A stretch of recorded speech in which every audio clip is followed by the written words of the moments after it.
and here's some of the controversies we'll be talking about. Rapid onset gender dysphoria. That is this idea that sometimes people late in life decide that they're the wrong gender. And that, that suddenly in a short amount of time in a particular cluster, several people who happen to know each other decide that they are the wrong gender and want to transition. Does this actually happen or not? That's the controversy. And we'll be talking about it. Right? And, as with many of these things, there's evidence for and against. Should children with gender dysphoria who are unhappy, should they always be encouraged to go all the way in and change gender right now? Or should there be and should they then take puberty blockers to postpone having puberty from the gonads they happen to have and wait until they can take hormones that are typical of the other sex? Another really hot button issue. Just telling you we're going to be talking about this puts me at risk, either one of these topics, right? Because it's dead easy to accuse someone of anything, right? You can accuse someone of being transphobic, and whether they were or not, the accusation tends to put people under.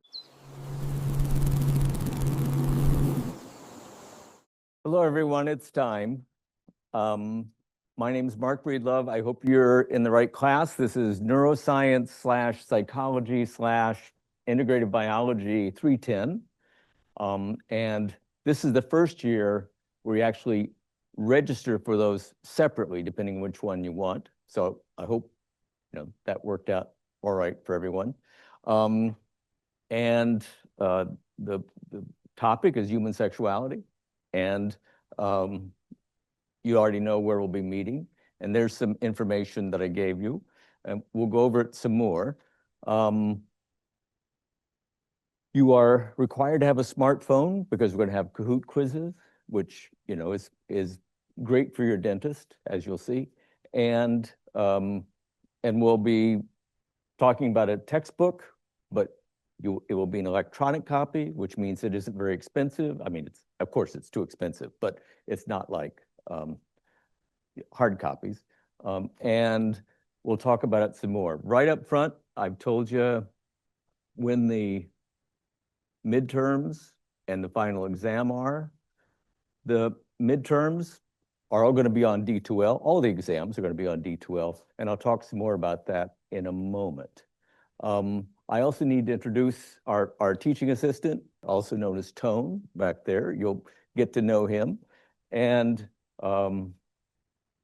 if you don't know already, I love taking questions. And so anytime, anywhere, I've been teaching 40 some years and no one has yet found a way to ask me a question that was dumb, right? It just doesn't exist. Whatever's on your mind, somebody else in the hall also has that same question, and they're going to be really glad that you raised your hand to ask it. The other thing I've been saying lately is I am a first-generation student. I'm from the Ozarks of Southern Missouri. No one in my family ever went to college before, or had any interest in going to college before. I was definitely the oddball in my family, but I was very lucky, had total support from them. And I know in every class, there are some students who are also first-generation students. And some of you are wondering whether you belong here, whether this is the right place for you, things like that, all that self-doubt that comes when you haven't had many things handed to you. And I just want to show you belong here. This is the place for you. And I've had incredible luck in my career, but when I think back, I was raised by my grandparents, so when I think back about how hard my grandfather worked in construction, and what a great life academia has given me. I mean, I can't imagine how I could have a better job. I get paid to yak at you and do science and write, and it turns out those are all stuff I want to do anyway. Anyway, and if sometime after class or before class, if you're a first generation student and want to talk about that, I'm happy to do that. Questions so far? Okay. Well, so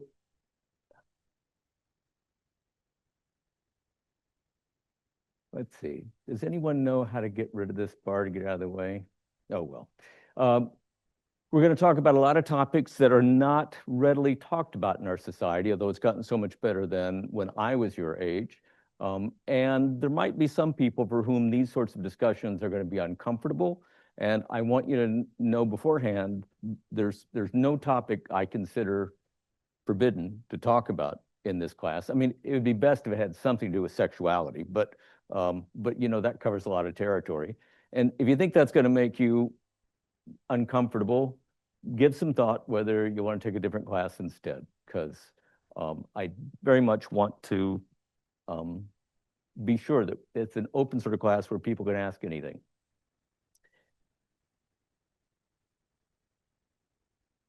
Here's a list of some of the topics we'll be talking about. How many of you printed out the class notes from the D2L site for today and brought them with, either printed them out or downloaded them so you have them with you? Good, okay. Oh, no one prints anything out except me anymore. I kill whole forests every year.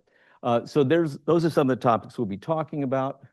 And here's some of the controversies we'll be talking about. A big one that is always in the news is what constitutes sexual consent, and how often men think that women are more interested in them than they really are, and things like that. And questions like, is oral sex really sex? You don't remember, but we once had a president say on camera, I did not have sex with that woman. And what he meant was, oh, yeah, you know, she gave him fellatio, but that wasn't sex in his mind. Was he right or wrong? We'll talk about the G-spot. I don't know. Here's another really controversial one now. Rapid onset gender dysphoria. Neth, what are you doing? You're another repeat offender. That is this idea that sometimes people late in life decide that they're the wrong gender. And that, you know, that suddenly in a short amount of time in a particular cluster, several people who happen to know each other decide that they are the wrong gender and want to transition. Does this actually happen or not? That's the controversy. And we'll be talking about it. Right? And, you know, as with many of these things, there's evidence for and against. And here's the other one. Should children with gender dysphoria who are unhappy, should they always be encouraged to go all the way in and change gender right now? Or should there be and should they then take puberty blockers to postpone having puberty from the gonads they happen to have and wait until they can take hormones that are typical of the other sex? Another really hot button issue. Just telling you we're going to be talking about this puts me at risk, either one of these topics, right? Because it's dead easy to accuse someone of anything, right? You can accuse someone of being transphobic, and whether they were or not, the accusation tends to put people under, right? It's so, and that brings me to another concern, which is, that we give each other the benefit of the doubt. So a lot of controversies here, a lot of hot button issues, and among other things, sometimes terminology changes in terms of what's acceptable and what's not acceptable. In the time I've been teaching this course, some terminology, for example, there was a time when, bless you, there was, Amy, yeah. You knew I was going to say that, didn't you? Where it was okay to, you might refer to some people as being transgender, some people as transsexual, and then it got to be that some people were offended by those, And now it's mostly people want you to use the term trans, and and I don't know what will become, offensive tomorrow. In this field, that kind of happens quick. So if you hear me saying something that you think is offensive, raise your hand and tell me right then and there, or if you're concerned that it's offensive, because I want to know, because, I am not trying to offend anybody. And I assume the same for you, and you need to assume the same for your peers, right? That nobody's trying to be offensive just because we're talking about explicit topics. And speaking of explicit topics, there's an important message here for you. Oh, hold on just a minute there, Buster. Dad, I'm supposed to pick up Emily in like 10 minutes. I gotta go. Well, Emily can wait for a little bit, can't she? You got a minute to talk to your old man, don't you? Have a seat.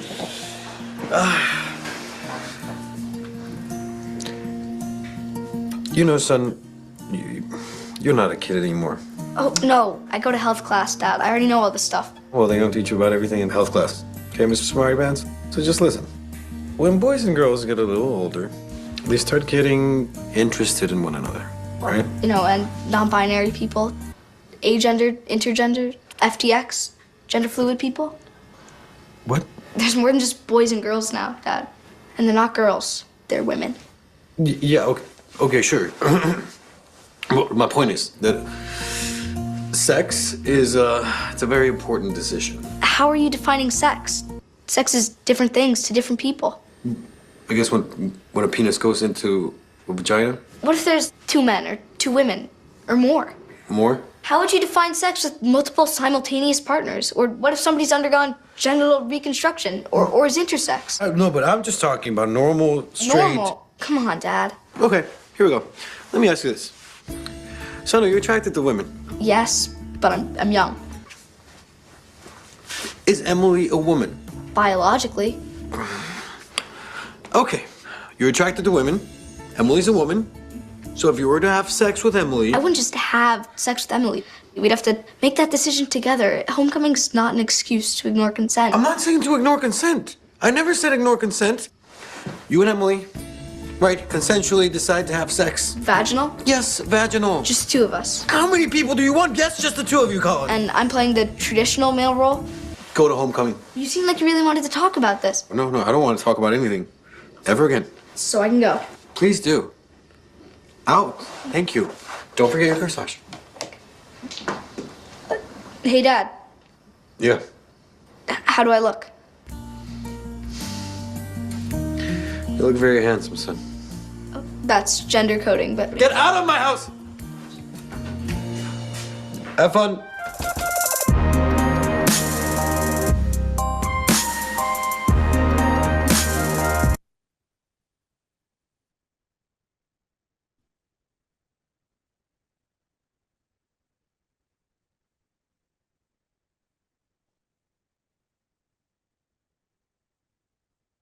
Sorry. I'm not sure if I've been recording video all this time, but there you are.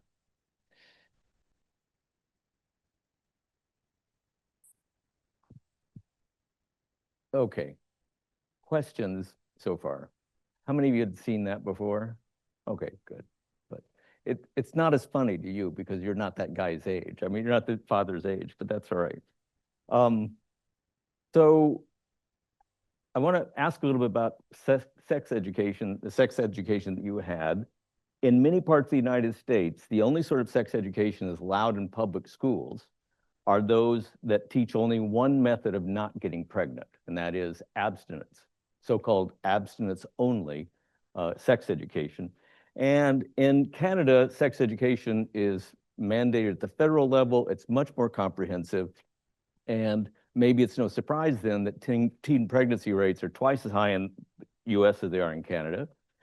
And here, for example, is the sort of sex education that's available in Texas. So 94, 95% of the students will never be taught in schools about any sort of contraception except for abstinence. And Texas isn't alone in that. And there's an interesting correlation that in the United States, those states with the highest teen birth rates are also, anyone know how I can get this out of the way and not, pardon?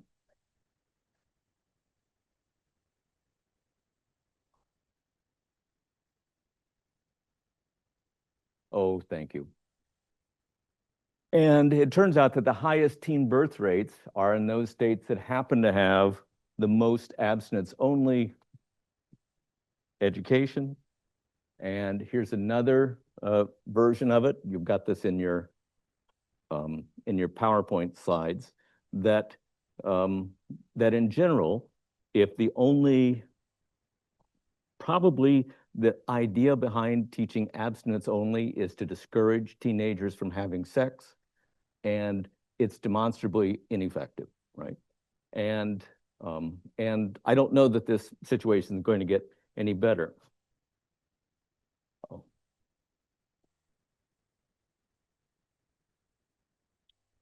So I want to ask somewhat about what sort of sex education you were exposed to. How many of you were exposed to any sex education in public schools? Okay, probably almost everybody. And how many of you were taught any contraception other than abstinence? Good. Was anyone taught only abstinence? Yeah, well, Michigan's a pretty purple state, right? And it can vary by school district by school district. So questions about that? Anyone? I already feel like I'm going too fast, but the hardest thing to do is to ask if there are questions and then shut up until someone gathers the courage to ask a question. I'm not very good at it. All right. In this class, because there are so many delicate topics, we have to think about how we're going to talk about sex. And the main thing I want you to do is respect the fact that people may have different ideas about what constitutes sex, what's appropriate for sex, what's acceptable in terms of sexual behavior.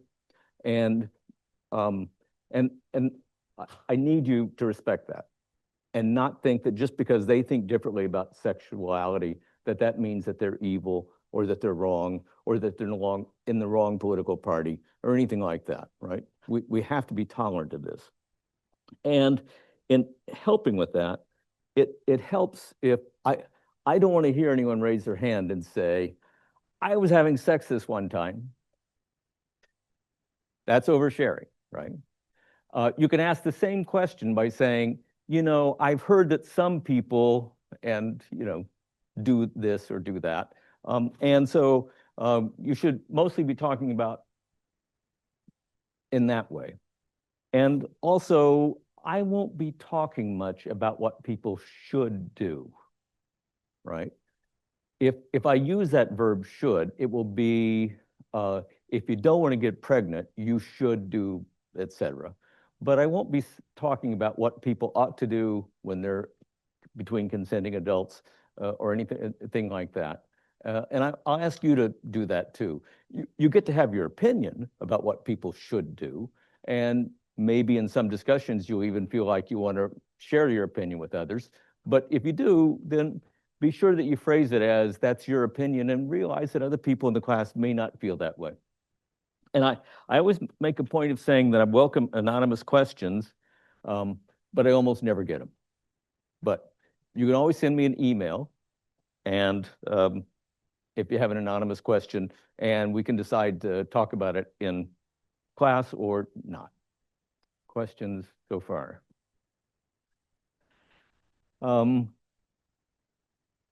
I said that all the exams in this class are going to be over D12. You're going to do them all remotely. And there are several things about the exam format that I want to make sure everybody understands before you do it for a grade. So on D2L right now, you should be able to see a pretest, a quiz, assessments, quiz, pretest. And I'll ask you to take that in the next couple of weeks. It will not affect your grade. So don't study, don't look anything up, just give your best answers. And number one, that gives me some idea of how much people happen to know. It's only half an exam, so there's 50 multiple choice questions, and you have 45 minutes to do it. Part of the format is that each person gets a random mix of the order of questions. So when you take the exam, you'll get a random mix of 10 questions from the exam, and you will have to answer all 10 questions before you get the next page of 10. And once you've answered them, you can't go back. So I want you to think about and strategize with this pretest about how to make sure you don't run out of time, because they are timed, and to make sure that you understand the format, et cetera. Questions about that? Has anyone taken such exams for, well, those of you who are in 416, yes, but okay. So the best way to make sure you know how to handle it and do it well is to take this pretest knowing that it costs you nothing, right? It won't affect your grade. And there is a textbook that we'll be using extensively for this course. I've been using it since the first edition, so I'm pretty happy with it. As textbooks in human sexuality go, this one's pretty biological, which is absolutely, my bent on this. And so I won't be talking a lot about, what are the ages of consent in different states, right? Or, what constitutes statutory rape in different states. All that social law stuff, frankly, I can't keep up with it. And there are too many states and too many countries, et cetera, anyway. Rather, I'm definitely going to be emphasizing the biology and the psychology of sex that is quite apart from whatever legislatures are up to. And you'll see. So I hope, has anyone already bought a hard copy of the textbook? Because I tried to warn everybody not to do that. Don't do that. It won't help you. Instead, what you're going to do is go through D2L and get access to an electronic copy of the book. The good news is that means it's, cheaper than other books. The bad news is, yes, it's only $55, but you won't be selling it back to the bookstore at the end to recoup some of the investment. I'm sorry about that. And I do think it's worthwhile for a couple of reasons. And that's because when you purchase the book through our D2L site, go to Perusall and hit that tab and then launch the Perusall site. When you purchase the book, number one, be sure you only purchase access for 180 days, because that's how you get the $55, right? And that'll be more than enough for you to finish this class. And what will then happen is each one of you, actually, you've already been randomly assigned to a reading pod of 9 people who will be reading the textbook together. Not at the same time, but you will be reading the textbook and you have the chance to make comments, ask questions, do things like that, and you'll be interacting with the same 8 or 9 people throughout the semester. And later in class, we're going to break up into groups so that you can actually meet those people face to face, learn their names, stuff like that. And the hope is that this means that you'll, have somebody that's going through it with you, and that you can help each other. So there's all that stuff. And the Perusall software is going to be evaluating you for how engaged you are with the material. So you have to post questions, comments, things like that. And it uses a computer algorithm to guess how engaged you are. It is, of course, wildly imperfect, but it will eventually give you a score from 0 to 3 of how well you were engaged in that particular chapter. So read the chapter, read other people's comments, respond to comments, etc. And all of this is intended to help you find more of a reason to read the chapter because you're going to be involved in it. And the first chapter has already been assigned, and we won't count that one.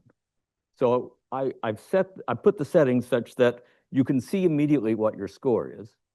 So in the first chapter, figure out what you have to do to get a 3 in your perusal score, highest score you can get. Okay? And the reason that's important is because after that, I'll be assigning 12 more chapters. So you could get a maximum score of 36. And if you got an average score, it'd be 24.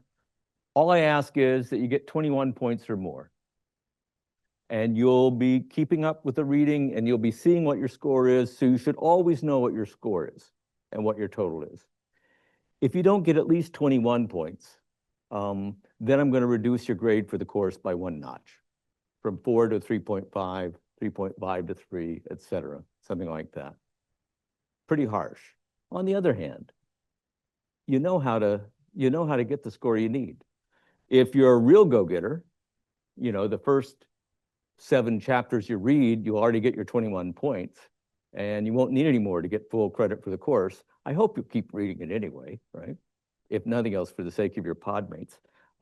But this is totally doable. Questions about that? Yeah.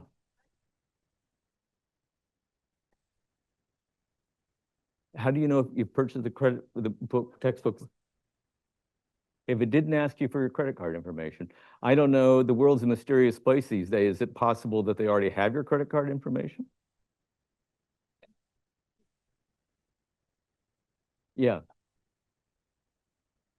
Oh, I see. Yeah, I forgot that. I said it, I said it so that for the first 14 days, you can get access to the book. I don't, do they charge you and then you can be refunded? No, okay. But it is gonna come. And so, and I think the 14 days started Friday or so. So, yeah. And this is the first time I did that, but I always worry that somebody will buy access to the book, things will come up, they gotta drop the class, and I don't want them out of 55 bucks for nothing.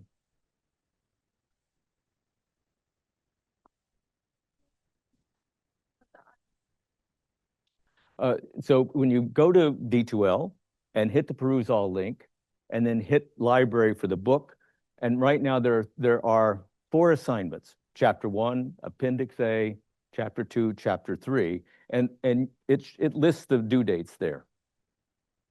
And for the most part, I'm trying to make sure you do all that reading before the first midterm, because if I manage to do what I want, we will cover those chapters.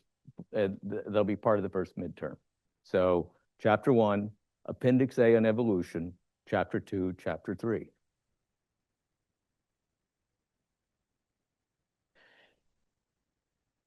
Yes, I haven't done that yet because I don't want to overwhelm you.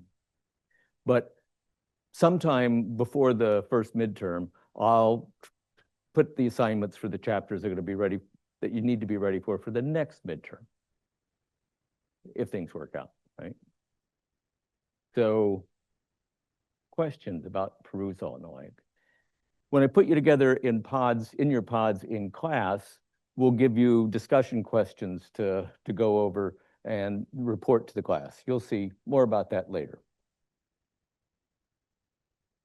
And I think the idea is they're trying to tap into this addiction we all have to social media, right? Which Facebook didn't invent that. It's just, humans love gossip. We love keeping track of each other, et cetera. And so I think they're trying to tap that to help you read and be engaged.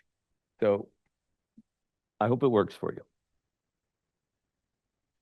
In addition, so there are 2 participation scores in this class. One participation is perusal, right? If you don't get your 21 points, your grade gets reduced. The second participation score is for Kahoot quizzes. We'll have one here in a moment. And the point of Kahoot quizzes is, actually, I've been doing it 4 or 5 semesters now. I'm really happy with it. What's going to happen is at various points in the course, I'll stop lecturing and we'll have a little Kahoot quiz, 5 or 6 multiple choice questions, and I try to make them all pretty straightforward. And it's useful to me as feedback because I think, oh, I covered that. And then, oh, I look at how people did, oh, a lot of people miss that. I need to go back and do a better job at that. It's also useful to you because if you got the material I just talked about, you should know the answer to all the questions, right? And if not, then maybe better go back and review that some. And plus, I review it all the time. Questions about, how many of you have taken quizzes before? Good. And here's why it's a participation score. If you're not here to take half the Kahoot quizzes, you'll fail the course. You cannot pass this course unless you come to class and take the Kahoots. So it's a way of taking attendance, really. And you need to you need to be here for 75% of the Kahoots to not have your grade reduced your course grade reduced by 1 notch. Now, first question you must have is, what if I'm sick, right? I do not want anyone to come to class sick. Don't do that. If you're ill, email me, either before class or during class, and that way I know you're not coming, and you're excused for the Kahoot that day. Okay? Questions about that? Good.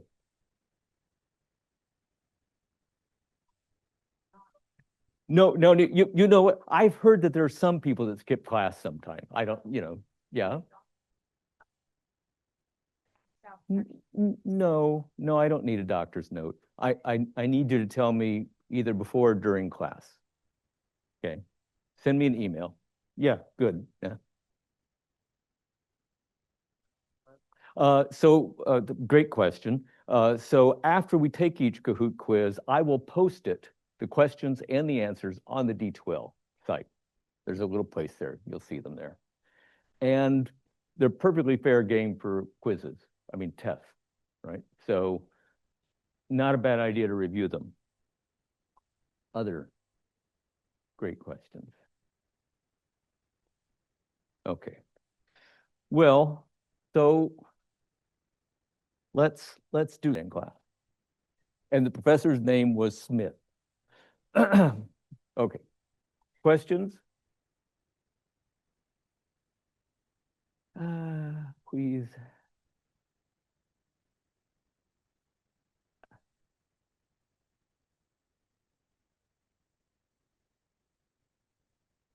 Okay, about grades. So there'll be 3 midterms and a final exam. All the tests are the same format. Multiple choice on D2L, 100 questions, and you have 90 minutes to answer the questions for the midterms. For the final, it's mandated that you have a 2-hour final exam. The final exam will be cumulative, but I will definitely be emphasizing things that we covered since the last midterm, okay? And so based on that, the grade will simply be that same old standard that you've seen a lot. So you should always know what your grade is in this class, right? You got access to your test scores. You can average as well as anyone else. And so you should always know what you're up to. Good.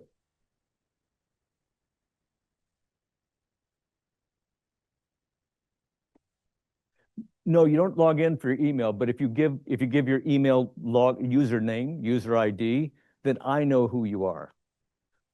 So if you spell your name a cute way, etc., we can't look you up.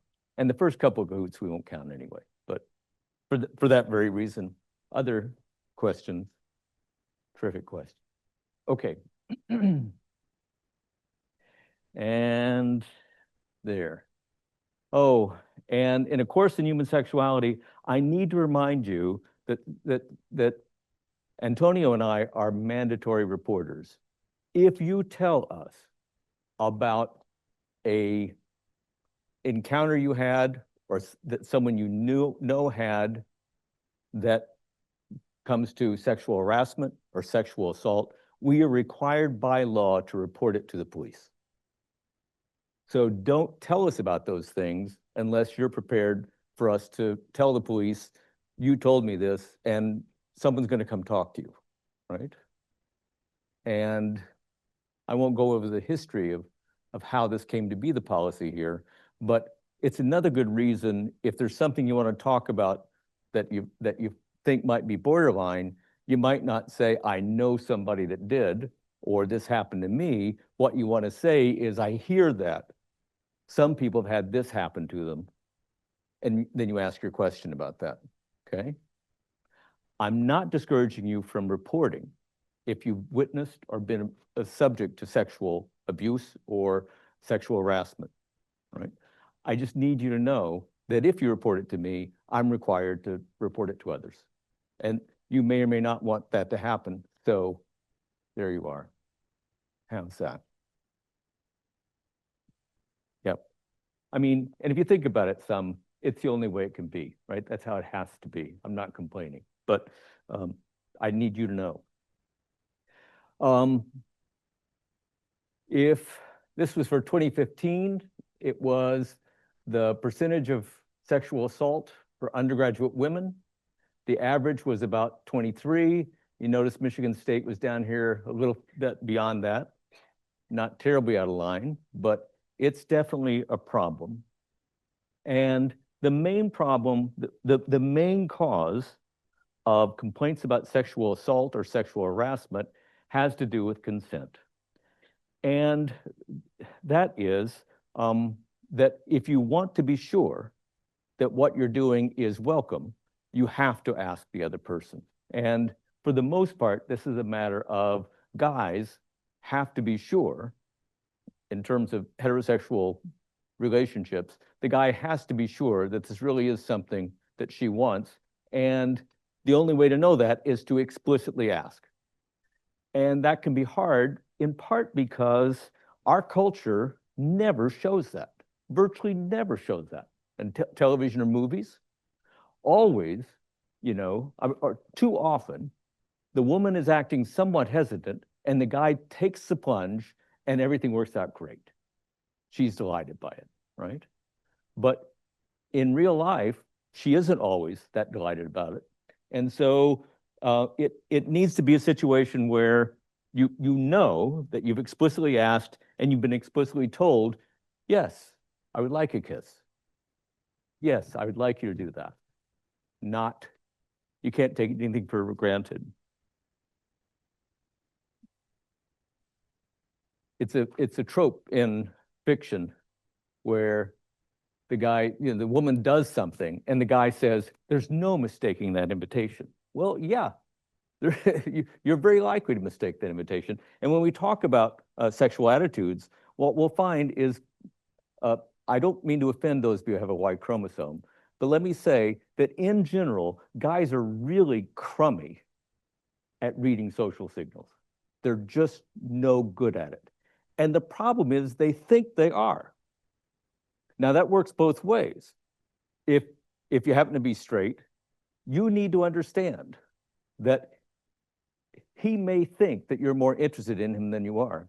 And as the women here know, this puts women in a terrible situation, which is the one way to be sure that someone doesn't come offer you more of a sexual advance than you want is to be unfriendly. Have a scowl, don't look at them, no eye contact, right?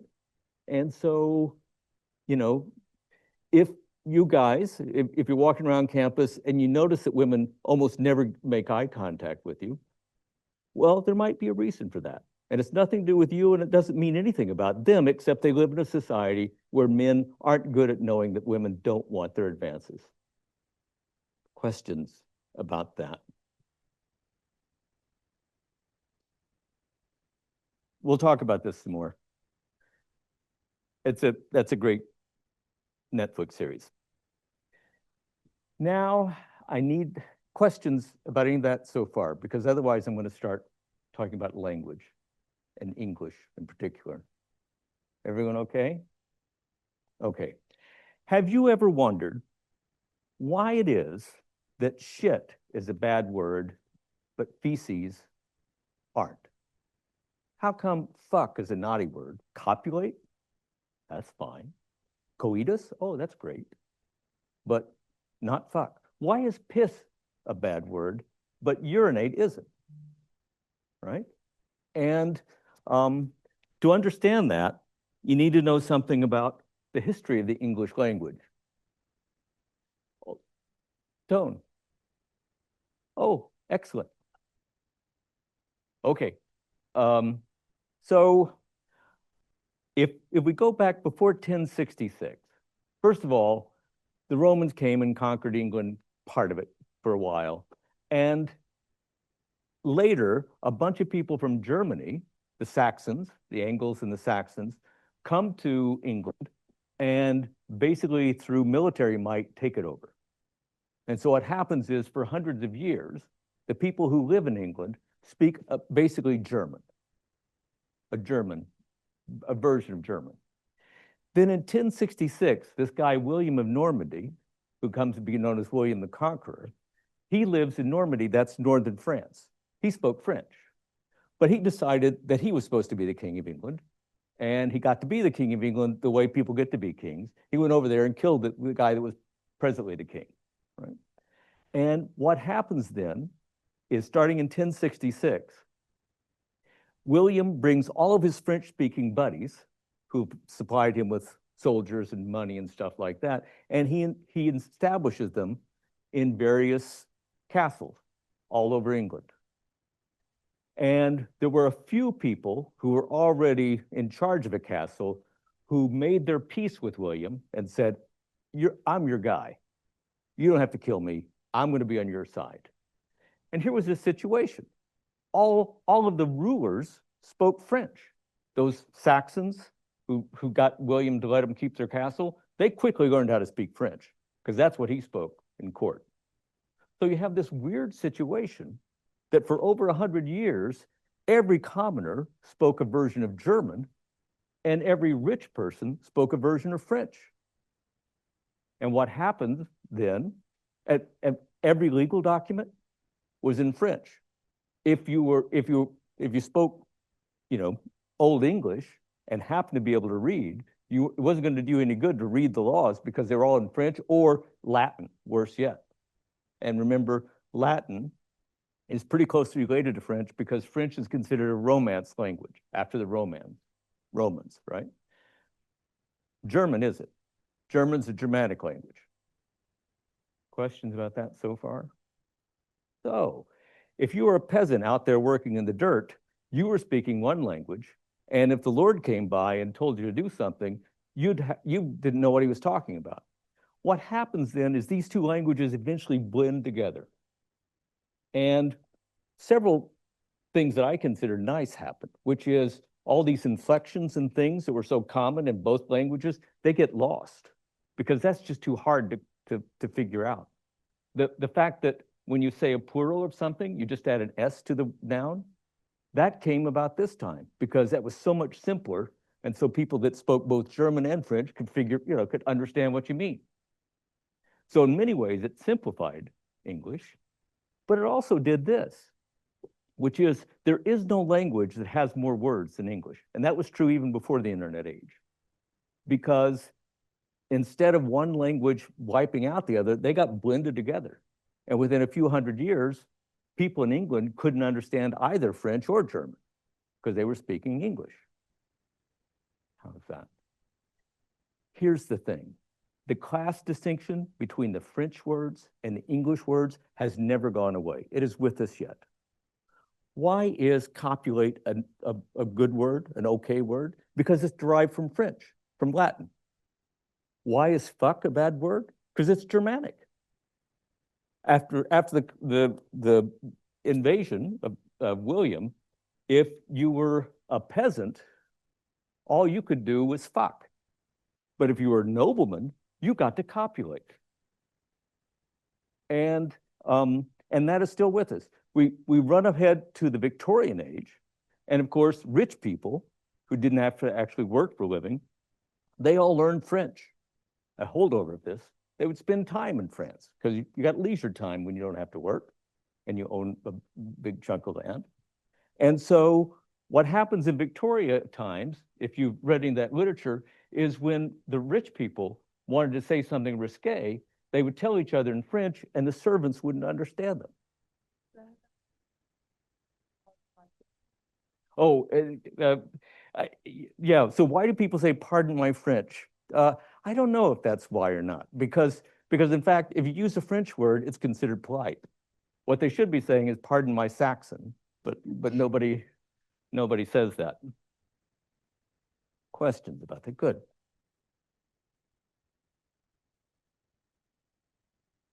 Yes.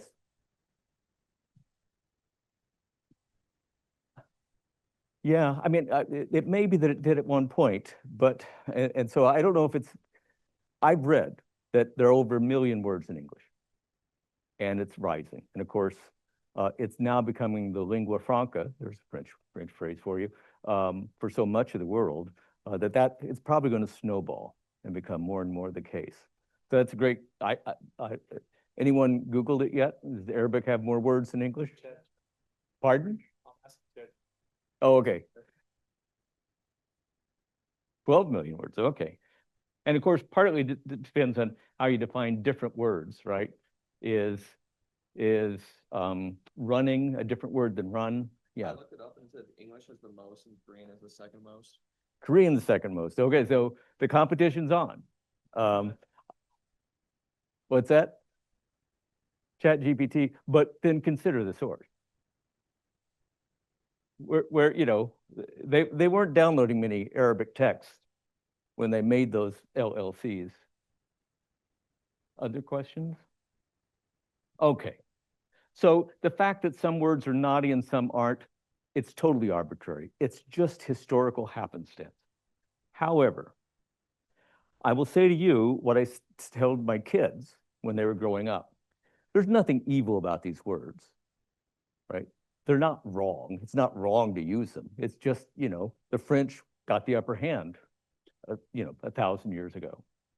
But if you use those words, there are people who are going to make assumptions about you that are going to think you're a bad person, even though I know you're not. So I'm not going to say you can use the words, you can't, but I'm going to say there are consequences of that for other people to consider. And people may judge you in a way you don't like if you curse. Everyone get that? Good.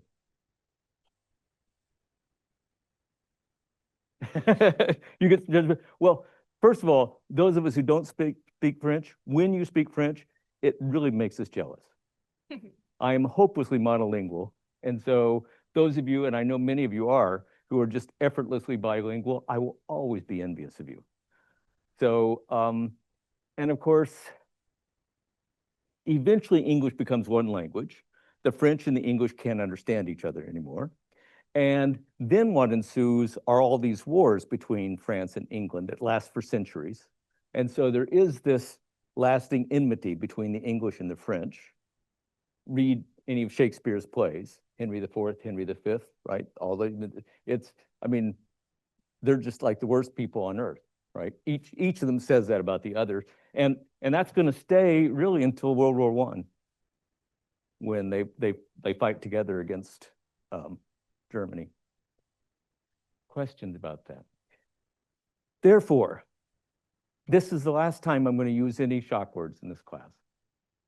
Not because there's something wrong with them, but I don't want other people to think that we're not here for a scholarly and serious purpose.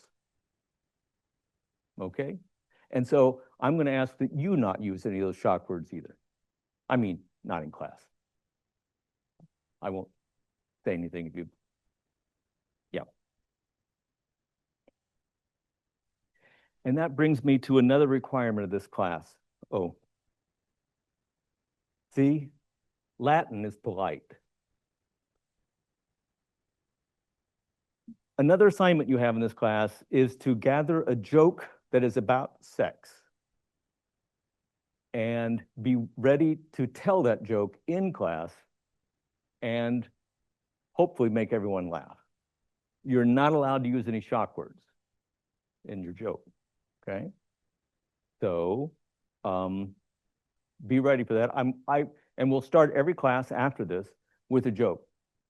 Preferably volunteer from the audience, but if not, I reserve the right to call on you at random.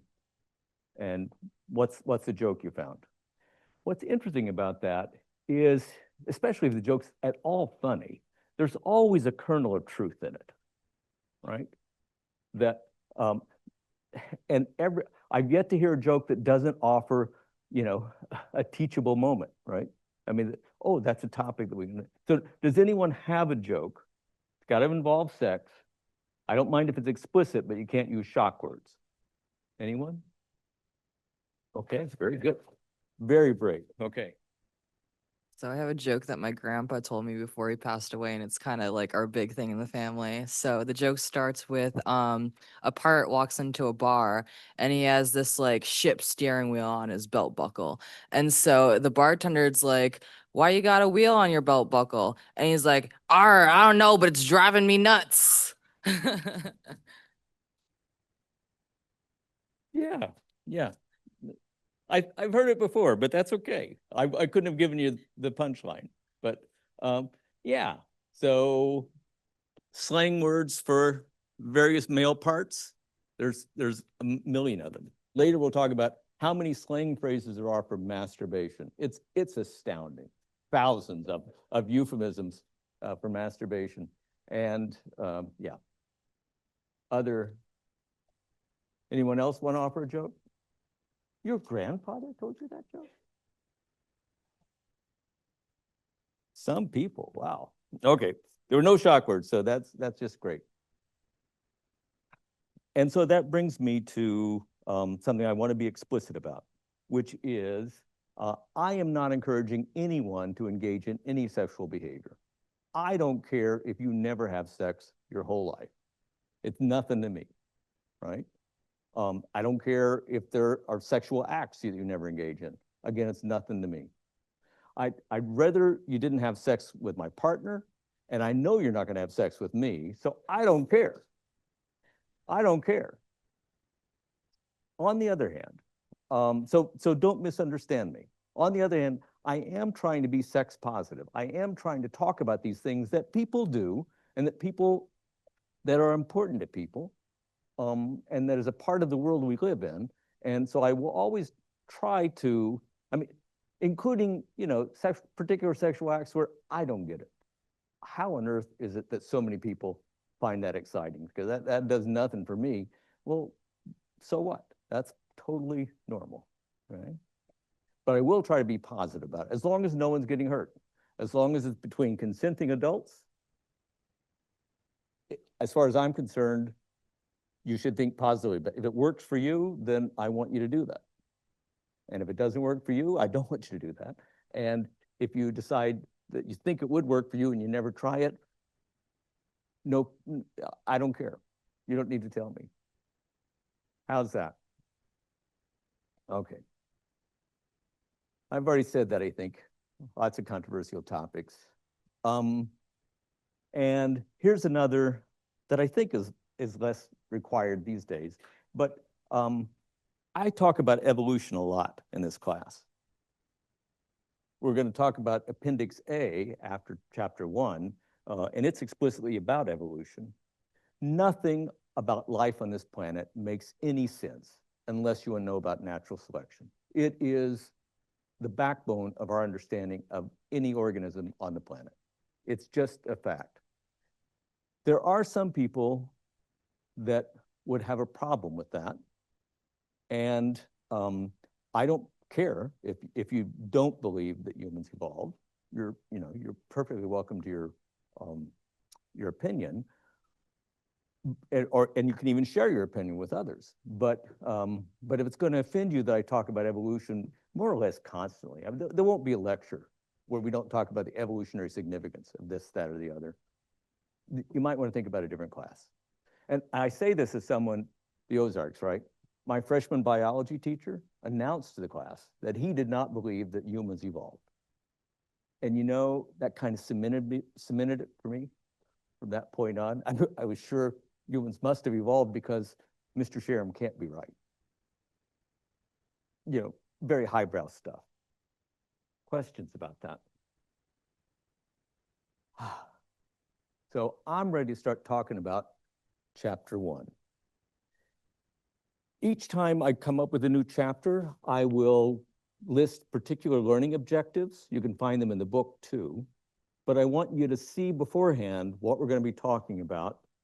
And you can, as we talk and as you go forward, as you do the reading, you should see when you come to the answer to that particular question. So learning this stuff, if I do my job well and talking about chapter 1, when I'm done, you'll be able to give several different meanings of the word sex. You'll distinguish between sex and sexuality. You'll know what sexual selection is, blah, blah, blah. All those things. I'm not going to read them to you each time. You guys read just as well as I do. And I'm also not going to, in the future, I'm not going to keep them up on screen for very long because I want you to download those PDFs and have that in front of you. Okay? So in chapter 1, the author, Simon LeVay, makes a point of talking about lots of different approaches to understanding sexuality. For most of Western history, the main, well, I suppose for most of Western history and in most places, the main perspective on sex was religious, right? But as of the Enlightenment, for the most part in Western science, the perspective that's predominated is the medical perspective. What do physicians think? And what have they decided? Later, we'll see that there have been times in history when people presented characteristics where some parts of their body were male-like and some parts of their body were female-like, and society then turned to physicians to tell them, well, which is it? Is it a male or a female? And nobody wanted to hear from the physician that it's something in between, and indeed, most physicians couldn't imagine such a thing, even though, as we'll see, that happens. And one consequence of the medical model of understanding sexuality is that people who showed particular behaviors that were unusual were typically pathologized. So if you were in Victorian England, there was a huge bestseller by a guy named Krafft Ebing called Psychopathia Sexualis. It was pathological sexualities and sexual behavior. If it wasn't being done by Victoria and her husband Albert, it was a pathology. There was something wrong with you. It had to be something that the majority of people did in order to be acceptable. And of course, that attitude has gone away, I'm happy to say. And we'll talk about some of that history in a bit. Then in the 20th century, there were certain thinkers, some happened to be physicians and some weren't, who criticized the medical model of sexuality and pointed out that society's labeling something as pathological doesn't make it necessarily pathological. And that in these decisions, there is inherently a bias to support whatever most people do and think. And they criticize that as being very short-sighted. Until 1973, the psychiatric establishment in the United States considered homosexuality to be a pathology. It was a sickness. And plus it could be cured. And it wasn't until 1973 that psychiatrists changed their wording in the Diagnostic and Statistical Manual of Mental Disorders, DSM, so that homosexuality was no longer a pathology, no longer a disease that needed to be cured. They would still hold on for a while that homosexuality was a behavior that some people didn't want, that made some people unhappy with their lives, and that they could, they could seek therapy for that. But that became, even in 1973, a fringe idea. And yeah, questions about that? And another way of looking at different perspectives of sexuality are the biological perspective, which is what I'm going to be emphasizing in this class. So in biology, we can talk about two different kinds of causes. There are proximate causes, which are the things, the mechanics, the physiology, the neuroscience of why a particular thing happens. What causes a penis to become erect? Well, we can talk about that in terms of the neuroscience of it, the physiology of it, right? And, or what's happening, what sort of things are happening when a woman has an orgasm, right? We can talk about it to some extent, not as well understood as male orgasm, guess why? And, but it's there. And those are all proximate causes. But in biology, we're also often talking about ultimate causes, the evolutionary significance of it. Not why it happens in a particular individual, but why it happens in the species. Why do women have an orgasm? Anyway. And why do men have an orgasm? We can offer an evolutionary explanation for why they have ejaculation, right? Men who never had an ejaculation left very few offspring behind, right? But why does it feel so good? Those are evolutionary and ultimate questions. Why is it happening this way?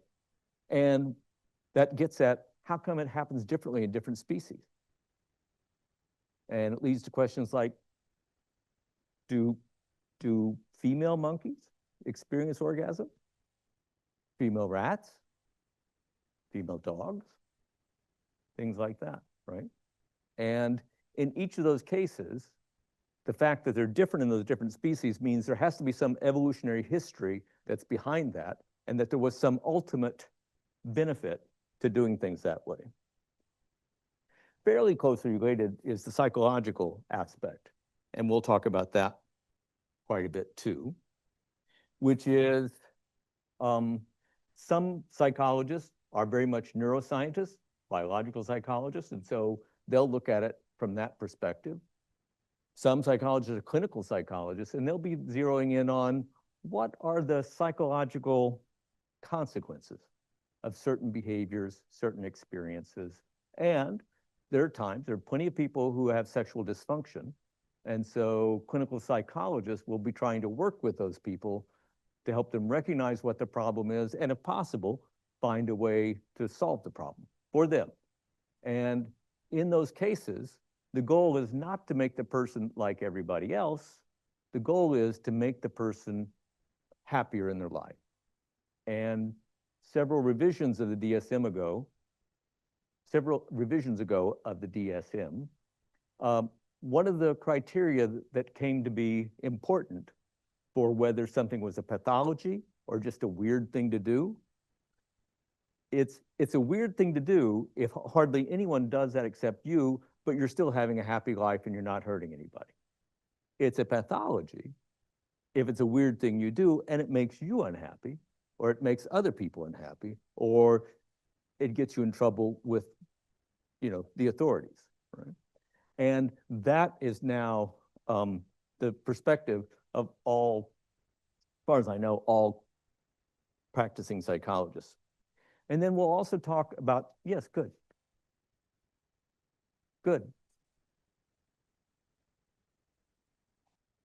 Hinges on whether it, like, take for example, like LGBTQ interactions. If that, like, does the definition of a pathology change depending on what culture you're in? Because one, somebody might get in trouble with the authorities if they're in a country where, like, it's not necessarily seen as accepted, or if they're conditioned to think like, oh, because I'm doing this, it's sinful and it's making me unhappy. Would that then be categorized as pathology, and then how do you tell them? Culture matters immensely, right, in this. To get out of the sexual domain, if it's a society where you can use any drugs you want and you never get arrested for it, then you might be a habitual drug user, and it's not a pathology because you're still getting up every day and you're still going to work and nobody's hassling you and you're having a full life, right? Whereas in other societies, those same acts can get you spend the rest of your life in jail. And you've been aware of the change in attitudes about marijuana in our society, right? In your lifetime. I can tell you, when I was a teenager, again, in the Ozarks, there was a young man who was caught with, I forget, like 3 ounces of marijuana, and he was sentenced to life in prison. Yeah, the world's changed, you know, for the better. But in that milieu, if you can't bring yourself to stop using marijuana and you know that it's liable to get you in a legal problem, then you're liable to go to a psychologist and say, I can't keep doing this because I don't want to go to jail. Doesn't mean it's wrong, nothing to do with what they should do. It is, this is making me unhappy. Questions?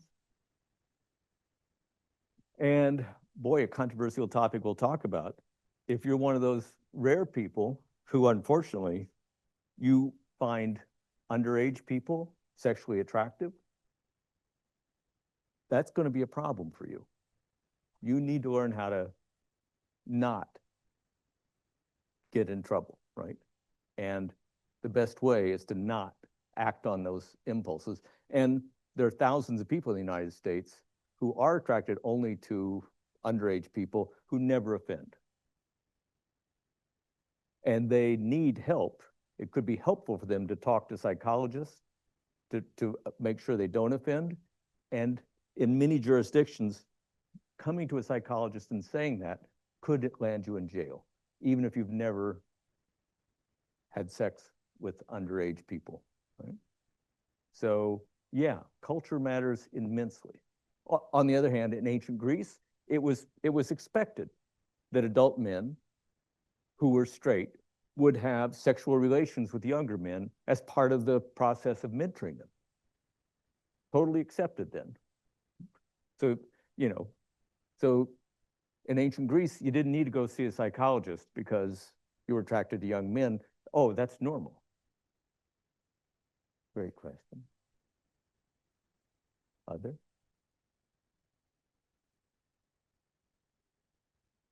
Good.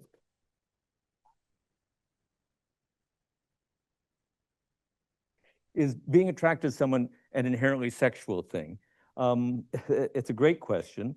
Wanting to spend time around somebody, right? Charismatic people, right? That there isn't necessarily anything sexual about that, although often there is.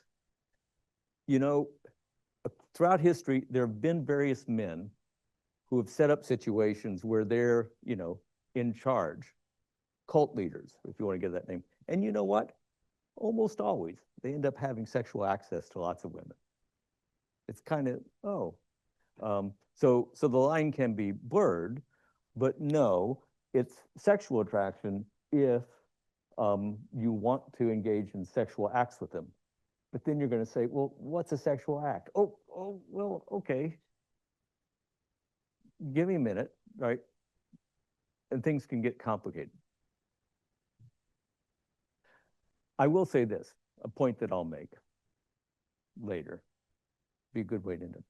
How many of you remember choosing who you'd be attracted to? Anybody? Does anyone remember thinking, you know what, it's easier if I'm straight. I'm going to be attracted to the opposite sex. Anybody do that? Well, how come, for those of you who are straight, how come you are? Or for that matter, right?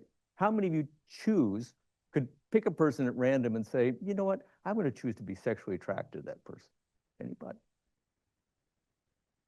Anyone ever had that experience? You know, that person's a good person, I'm going to be sexually attracted to them? No. So there is something mysterious about who we are and are not attracted to. And we'll talk about that 4 or 5 chapters on. So far, so good? Okay. All right. See you next time.